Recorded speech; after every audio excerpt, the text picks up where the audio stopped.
মোদির সঙ্গে বৈঠকে শেখ হাসিনার প্রত্যার্পণ বিষয় নিয়ে কথা বলেছেন প্রধান উপদেষ্টা ডক্টর মোহাম্মদ ইউনূস। মাননীয় চিফ অ্যাডভাইজার মহোদয় ইন্ডিয়ার প্রধানমন্ত্রী শ্রী নরেন্দ্র মোদীর সাথে বৈঠক করেছেন এবং বৈঠকে আমাদের সাথে যে পারস্পরিক স্বার্থ সংশ্লিষ্ট যতগুলো ইস্যু ছিল সবগুলো নিয়ে কথা হয়েছে এবং আমরা আমাদের যেগুলো স্বার্থ সংশ্লিষ্ট যতগুলো বিষয় ছিল সবগুলো বিষয়ই আমাদের চিফ অ্যাডভাইজার মহোদয় সেই মিটিংয়ে বলেছেন।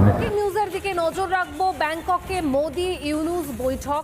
ডক্টর মোহাম্মদ ইউনূস এবং নরেন্দ্র মোদীর সাথে যে বৈঠক হয়েছে, ব্যাংককের সেই বৈঠক এবার ঐতিহাসিক রূপে ধারণ করেছে। শেখ হাসিনাকে নিয়ে আলোচনা হয়েছে। কি কি আলোচনা হয়েছে, বাংলাদেশ এবং ভারতের ভবিষ্যৎ নিয়ে কি কি আলোচনা, সব বিষয়ে ভিডিওতে দেখাবো এবং বিশেষ করে দেখতে পাবেন যেভাবে সম্মান করার জন্য নরেন্দ্র মোদী দাঁড়িয়ে প্রণাম শুরু করেছিল। সেই ভিডিওটিও না টেনে শেষ পর্যন্ত ভিডিওটি দেখার জন্য এখনই অনুরোধ করছি। মাননীয় চিফ অ্যাডভাইজার মহোদয় ইন্ডিয়ার প্রধানমন্ত্রী শ্রী নরেন্দ্র মোদীর সাথে বৈঠক করেছেন এবং বৈঠকে আমাদের সাথে যে পারস্পরিক স্বার্থ সংশ্লিষ্ট যতগুলো ইস্যু ছিল সবগুলো নিয়ে কথা হয়েছে এবং আমরা আমাদের যেগুলো স্বার্থ সংশ্লিষ্ট যতগুলো বিষয় ছিল সবগুলো বিষয়ই আমাদের চিফ অ্যাডভাইজার মহোদয় সেই মিটিংয়ে বলেছেন। যেমন শেখ হাসিনা প্রত্যর্পণ বিষয়ে কথা হয়েছে। শেখ হাসিনা যে ওইখানে বসে অনেক ধরনের ইনসেন্ডিয়ারি কমেন্ট করছেন সেগুলো বিষয়ে কথা হচ্ছে। তারপরে বর্ডার কিলিং নিয়ে কথা হয়েছে। আমাদের দুই দেশের মধ্যে যে গাঞ্জেস ওয়াটার ট্রিটিটা আপনি জানেন যে নতুন করে এটার এক্সপায়ার হয়েছে, নতুন করে ট্রিটিটা হওয়ার আবার কথা হচ্ছে এবং তিস্তা ওয়াটার, এগুলো সবগুলো নিয়েই কথাবার্তা হয়েছে। আমি বলবো যে মিটিংটা খুবই কনস্ট্রাকটিভ, প্রোডাক্টিভ এবং ফ্রুটফুল হয়েছে। সালাম স্টিল থার্মিক্স, দেশের একমাত্র থার্মিক্স রড। মাননীয় চিফ অ্যাডভাইজার মহোদয় ইন্ডিয়ার প্রধানমন্ত্রী শ্রী নরেন্দ্র মোদীর সাথে বৈঠক করেছেন এবং বৈঠকে আমাদের সাথে যে পারস্পরিক স্বার্থ সংশ্লিষ্ট যতগুলো ইস্যু ছিল সবগুলো নিয়ে কথা হয়েছে এবং আমরা আমাদের যেগুলো স্বার্থ সংশ্লিষ্ট যতগুলো বিষয় ছিল সবগুলো বিষয়ই আমাদের চিফ অ্যাডভাইজার মহোদয় সেই মিটিংয়ে বলেছেন। যেমন শেখ হাসিনা প্রত্যর্পণ বিষয়ে কথা হয়েছে। শেখ হাসিনা যে ওইখানে বসে অনেক ধরনের ইনসেন্ডিয়ারি কমেন্ট করছেন সেগুলো বিষয়ে কথা হচ্ছে।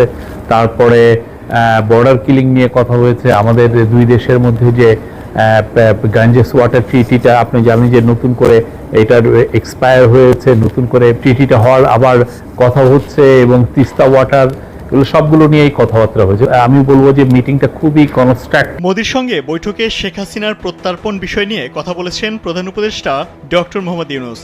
পাশাপাশি শেখ হাসিনা ভারতে বসে দেয়া বক্তব্য, সীমান্ত হত্যা ও গঙ্গা চুক্তি নবায়ন সহ তিস্তা নিয়ে আলোচনা হয়েছে দুই নেতার মধ্যে। শুক্রবার প্রধান উপদেষ্টার প্রেস সচিব শফিকুল আলম গণমাধ্যমকে একথা জানিয়েছেন। থাইল্যান্ডের ব্যাংককে বিমস্টেক সম্মেলনের ফাঁকে শুক্রবার স্থানীয় সময় 12টায় অন্তর্বর্তী সরকারের প্রধান উপদেষ্টা ডক্টর মোহাম্মদ ইউনূস ও ভারতের প্রধানমন্ত্রী নরেন্দ্র মোদী দ্বিপক্ষীয় বৈঠকে বসেন। অন্তর্বর্তীকালীন সরকারের দায়িত্ব গ্রহণের পর প্রথমবারের মতো ডক্টর ইউনূসের সঙ্গে নরেন্দ্র মোদীর বৈঠক হয়। যদিও এর আগে বৃহস্পতিবার বিমস্টেক সম্মেলনের নৈশভোজে দুই নেতার সাক্ষাৎ হয় এবং তারা কুশলাদি বিনিময় করেন।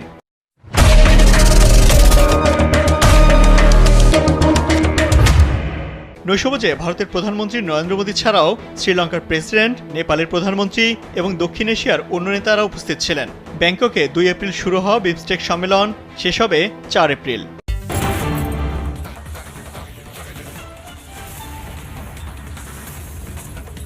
এই মুহূর্তে যে ব্রেকিং নিউজের দিকে নজর রাখবো, ব্যাংককে মোদি ইউনূস বৈঠক, সেই বৈঠকের দিকে আমরা নজর রাখবো। বিমস্টেক সামিটের সাক্ষাৎ হয়েছে নরেন্দ্র মোদী এবং মোহাম্মদ ইউনূসের এবং তারপরে কিন্তু ব্যাংককে মোদি ইউনূস বৈঠক। এই প্রথম ইউনূসের সঙ্গে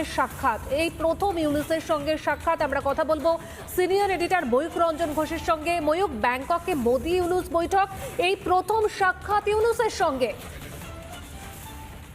একদমই তাই। ভারত এবং বাংলাদেশের মধ্যে দ্বিপাক্ষিক বৈঠক হয় এবং বৈঠকে উপস্থিত ছিলেন ভারত এবং বাংলাদেশের তরফ থেকে একেবারে নির্দিষ্টভাবে ছবিতে যে দেখা যাচ্ছে প্রধানমন্ত্রী নরেন্দ্র মোদী ভারতের তরফ থেকে উপস্থিত ছিলেন, বিদেশমন্ত্রী এস জয়শঙ্কর উপস্থিত ছিলেন, ভারতের যারা আমলা এবং যারা কূটনীতিবিদ তারা উপস্থিত ছিলেন। অন্যদিকে বাংলাদেশের তরফ থেকে বিদেশমন্ত্রী উপস্থিত ছিলেন, বিদেশ সচিব যাদেরকে বলা হয় বিদেশ সচিব উপস্থিত ছিলেন প্রেস সচিব এবং তার পাশাপাশি বাংলাদেশের তরফ থেকেও যারা যারা কূটনীতিবিদ তারা উপস্থিত ছিলেন। খুব নির্দিষ্টভাবে ভারতের তরফ থেকে ভারতের যে বিষয়গুলো বাংলাদেশকে বোঝানো সেই বিষয়গুলো বাংলাদেশকে বোঝানো হয়েছে এবং খুব নির্দিষ্টভাবে একটা জিনিস ভারতের তরফ থেকে স্পষ্ট করা হয়েছে, ভারত বিশ্বগুরু হিসাবে, বিশ্ববন্ধু হিসাবে কোনো দেশের সাথে কোনো রকম হানাদার মানসিকতা নিয়ে চলতে চায় না, কিন্তু ভারতকে শত্রু হিসেবে মনে করে বাংলাদেশ অগ্রগতি খুব একটা করতে পারবে না। বাংলাদেশ বরাবর ভারতের সাথে বন্ধু ছিল, বন্ধু আছে, বন্ধু থাকবে। ভারতও বরাবর চাল ডাল তেল নুন থেকে শুরু করে যাবতীয় কিছু বাংলাদেশকে পাঠিয়েছে। বাংলাদেশের স্বাধীনতাতে অত্যন্ত গুরুত্বপূর্ণ ভূমিকা ভারতীয় সেনাবাহিনী নিয়েছে। আজকের এই বৈঠক থেকে কি কি উঠে আসে তার বিস্তারিত রিপাবলিক বাংলাতে আমরা সর্বপ্রথম জানাবো, কিন্তু এই ছবিটি অত্যন্ত গুরুত্বপূর্ণ, যে ছবিটিতে আমরা নির্দিষ্টভাবে দেখতে পাচ্ছি ক্যামেরার একদিকে বাঁ দিকে বসে রয়েছেন প্রধানমন্ত্রী নরেন্দ্র মোদী এবং ডান দিকে বসে রয়েছেন মোহাম্মদ ইউনূস এবং প্রধানমন্ত্রী নরেন্দ্র মোদীর মধ্যে বেশ অনেকক্ষণ এই দ্বিপাক্ষিক যে বৈঠক, সেই দ্বিপাক্ষিক বৈঠক হয়।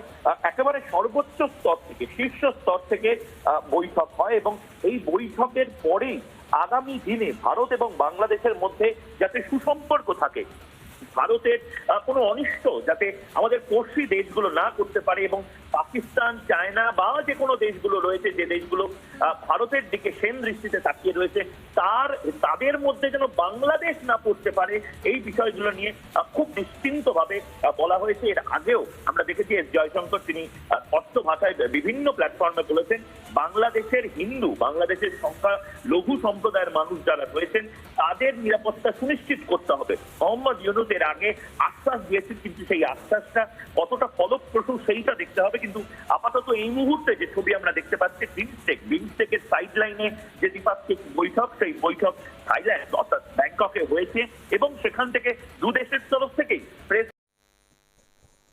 প্রিয় দর্শক, সম্পূর্ণ ভিডিওটি দেখলেন, বুঝতে পেরেছেন ভিডিওটি গুরুত্বপূর্ণ।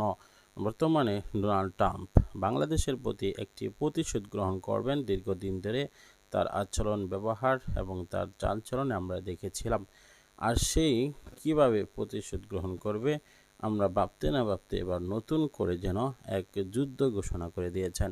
বাণিজ্যিক যেভাবে শুল্ক বৃদ্ধি করে দিয়েছে, বাংলাদেশের এবং আমেরিকার সাথে একটি ভালো সম্পর্ক রয়েছে সেই বাণিজ্যিক ক্ষেত্রে, সেটা হলো শিল্প কারখানা এবং বিশেষ করে গার্মেন্টস শ্রমিকদের যে